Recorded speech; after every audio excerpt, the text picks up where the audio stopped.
श्रावण महिन्यात शंकराला सत्तू अर्पण करण्याचे मूल्य काय आणि ते कधी अर्पण केले जाते, ते कसे तयार केले जाते आणि कसे अर्पण केले जाते,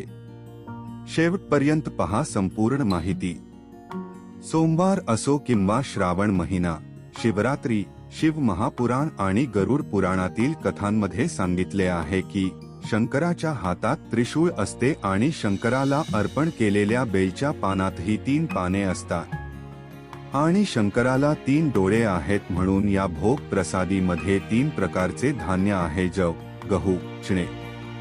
तिघे धान्याला जव, गहू, चणे स्वच्छ निवडा, मग रात्री ते भिजवून ठेवा, सकाळी सूर्यप्रकाशामध्ये वाळवून हलके भाजून घ्या।